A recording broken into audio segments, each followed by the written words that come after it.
Okay, 8, 8. Now we get to do what's called differences of squares.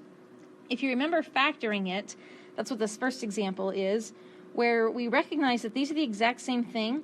It's just that one's positive and one's negative. So we were able to figure out that, oh, I can just square that and subtract that squared. Simplify. And that's my answer.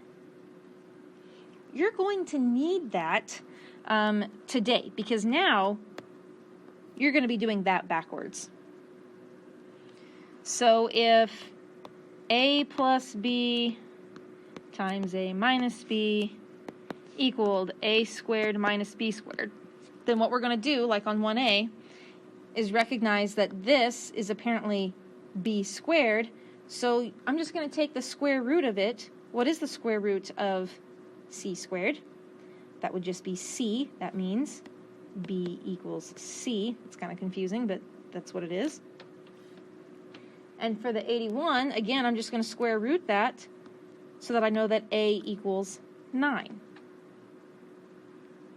And then I'm just going to plug them in to this up here. So my answer is 9 plus c, 9 minus c.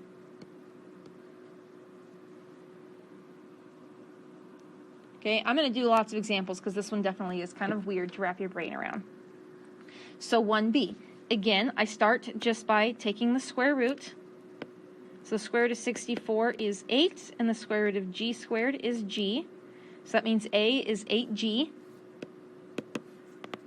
Square root, and again, you notice I'm not including the negatives on these. I'm just completely ignoring those because that negative was part of the way that we factored that in the first place, or distributed in the first place, I should say.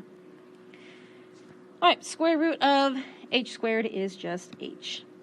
So if I want to put that in my parentheses, that would be 8g plus h, 8g minus h. Boom, shakalaka.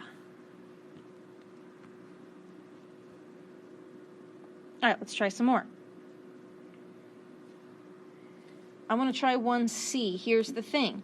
If you notice that when you go to do a square root, it isn't a nice, happy square root. Like the square root of x cubed is an ugly radical. You can't do the, dividing that exponent by 2. You're going to want to go ahead and factor the x out. So I notice that I have x squared minus 4. So what I would do now then is go ahead and do my square root of both so that I have x, parentheses, actually let's do that, a equals 3x, b equals 2, so it would be 3x plus 2, 3x minus 2.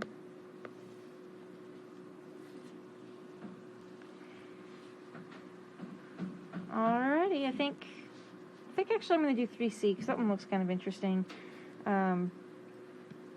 First things first, I'm probably going to do factor by grouping. So I'm going to take this m squared out.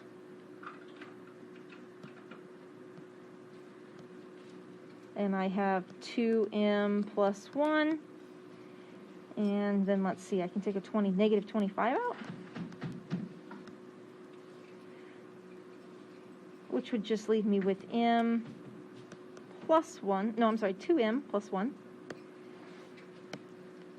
So far I'm a little confused because this lesson is supposed to be about differences of squares, and I just did factor by grouping because, that's the way it was set up. But if I plugged this answer into Delta Math, I would get it completely wrong because this can actually still factor more. Notice it's one of these difference of squares.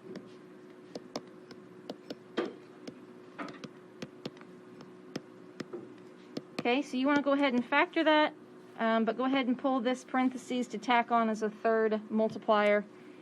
This, if you plug that into Delta Math, would be a beautiful correct answer.